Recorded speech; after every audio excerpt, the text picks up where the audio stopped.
कि भाजपा अपने हताश, निराश, आप तो उस कानून चंद कट्टर समर्थकों के तुष्टीकरण के लिए ये बिल लाने का काम कर रही है। अखिलेश जी, वक्फ की जमीन लेकर ही अंबानी का घर बना है। तो भाई मालिक का घर बचाने के लिए भी शायद ये आ रहा हो कि विश्वनाथ परिषद जो न्यास है उसमें फिर गैर हिंदुओं को भी रखा जाने लगेगा। ये तो गलत परंपरा शुरू कर रही है सरकार। ये पब्लिक में आप चले जाएंगे, किसी को कोई नहीं जानकारी, ना ही कोई फर्क है। वो सिर्फ इस बात पे चर्चा हो रही है, अच्छा वक्त मतलब मुस्लिमों की संपत्ति सरकार कब्जा रही। अगर वो प्रोविजन आ गया तो अंबानी 12 साल तक उसको झिलाएगा, 12 साल बाद उसका कब्जा हो जाएगा, फिर बातें खत्म हो जाएगी। जनता इस बात को समझ रही है कि अगर मुस्लिम के घर खाने को नहीं होगा और मेरे भी घर नहीं है तो मैं हिंदू मुस्लिम करके करूंगा क्या। आज संसद के लोकसभा में वक्फ बिल संशोधन के तौर पे आज पेश किया गया, जिस पे आज चर्चा हुई। वक्फ बिल जो लाया जा रहा है उसमें 44 संशोधन होने हैं, जिसमें 1923 का वक्फ बिल जो है उसको हमेशा के लिए खत्म किए जाने की बात है। दूसरी तरफ वक्फ 1995 एक्ट, जिसका सेक्शन 40 हटाने की बात की जा रही है। कांग्रेस, समाजवादी पार्टी और MIM ने इसका विरोध किया है। इस पे हम और अच्छे से चर्चा करने के लिए इस वक्त हमारे साथ कांग्रेस पार्टी के प्रवक्ता वैभव त्रिपाठी जी मौजूद। उनसे हम बातचीत करेंगे कि ये सारे प्रकरण को कैसे देखते हैं। हम आपको बता दें कि कांग्रेस ने इसको संविधान के विरोध बताया है, संविधान विरोधी बिल बताया है। बहुत बहुत स्वागत है आपका। धन्यवाद। क्या कहेंगे आप, जो वक्फ बिल लाया जा रहा है और कांग्रेस ने तो कह दिया है कि संसद में जो है ये वक्फ बिल जो है कानून विरोधी है, आप इसको कैसे देखते हैं? नहीं, देखिए बात सही है। वक्फ बोर्ड जो बनाया गया था वो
हमारे देश के प्रधानमंत्री के ये मामूली बात है क्या?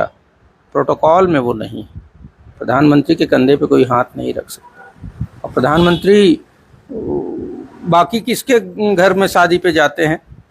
अंबानी के बेटे की शादी में जाएंगे। बहुत सारे आरोप भी लग रहे थे वक्फ बोर्ड पे कि बहुत सारे भ्रष्टाचार है, उसको भी रेगुलेट करना जरूरी है। उस वजह से भी ये बिल लाया जा रहा है। नहीं, देखिए वो ठीक है, भ्रष्टाचार है, जो अनियमितताएं हैं वो किसी के लिए भी, चाहे वक्फ बोर्ड हो, चाहे हिंदू ट्रस्टों के पास जो संपत्तियां हों, वो सब पे ऐसी चीजें हों कि भ्रष्टाचार ना हो। ये सरकार की जिम्मेदारी है। हर देश का आदमी ये चाहेगा कि जो भ्रष्टाचार हो रहा है वो भ्रष्टाचार मिटे, इसमें किसी को कोई आपत्ति नहीं है। और आपत्ति किस बात? नहीं, आपत्ति बिल में तो ये भी बताया जा रहा है कि जो इसमें गैर मुस्लिम का प्रतिनिधित्व और महिलाओं को रखा जाए तो अच्छी बात है। नहीं, देखिए ऐसा है कि तो मैं ये क्या मानूं कि विश्वनाथ परिषद जो न्यास है उसमें फिर गैर हिंदुओं को भी रखा जाने लगेगा। ये तो गलत परंपरा शुरू कर रही है सरकार। अगर ये मुस्लिमों का एक संगठन है, एक बोर्ड है जिसमें आप गैर मुस्लिमों को डालेंगे तो क्या फिर ये कल को मांग ऐसी नहीं उठेगी कि हिंदू धार्मिक ट्रस्टों में भी गैर हिंदुओं को रखा जाए? तो आप क्या चाहते हैं? देखिए, ओवरऑल उसमें टेक्निकलिटी में कोई नहीं जा रहा है। देखिए, उसमें बहुत सारे लोग जबरन भी कुछ संपत्ति जो जिनके औलाद नहीं है, ऐसा सुनने में आया, मैं नहीं जानता उसकी सच्चाई, कि नहीं जी जिसकी औलाद नहीं है उसकी संपत्ति को जबरदस्ती वक्त में डलवा दिया। ये गलत प्रवृत्ति है। इसके लिए सरकार को, और एग्जिस्टिंग कानून है, बहुत सारे कानून है, जबरदस्ती ऑलरेडी इतने कानून है, जबरदस्ती कोई किसी की संपत्ति कब्जा नहीं कर सकता। सरकार का ही अधिकारी उसका सर्वे करता है। हाँ, जब वो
के लिए ऐसे कानून ला रहा है, ये घूम फिर कर पूरा एग्जैक्टली अंबानी की तरफ है, और पूरे देश की जनता को हिंदू मुस्लिम में बांटने की ये साजिश है।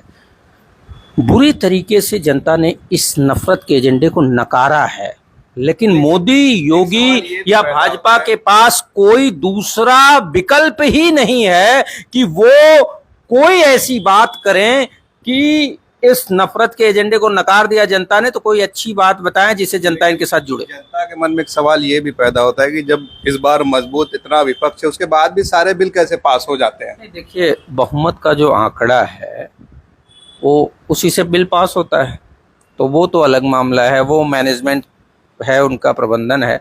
और गठबंधन में तो ऐसे तो चाहे कि सारे बिल वो पास कर लेंगे अभी। नहीं, अब नहीं, देखिए एक बात मैं ये कहना चाह रहा हूँ कि संसद में उसका जो विरोध हो रहा है, जनता में जो उसके प्रति भावना बन रही है, जनता इस बात को समझ रही है कि अगर मुस्लिम के घर खाने को नहीं होगा और मेरे भी घर नहीं है तो मैं हिंदू मुस्लिम करके करूंगा क्या? तो जनता उस बात को समझ रही है। जनता ये कह रही है कि थोड़ी सी चूक हो गई, नहीं तो ये सरकार से बाहर होते। तो जनता इस बात के लिए कृत संकल्पित है। जनता का एक जनभावना है कि इनको एक होके हराना ही विकल्प है, और ये चाहे जो बिल बनाएं, जो बिल पास करें, चाहे जितनी तानाशाही करें, लेकिन जनता अब इनके खिलाफ एकजुट हो रही है। वो किसी भी जाति धर्म का युवा हो, वो एकजुट है, किसान है वो एकजुट है, महिला एकजुट है। एक आखिरी सवाल लेंगे आपसे। अभी हम वक्फ बोर्ड पे बात कर रहे थे, टीडीपी और जो उनके साथ जेडीयू है, उसके बारे में कहा जाता है कि अल्पसंख्यकों के लिए नर्म रवैया रखते हैं, लेकिन उन्होंने भी इस बिल का समर्थन कर दिया है। अब वो किन मजबूरियों के तहत समर्थन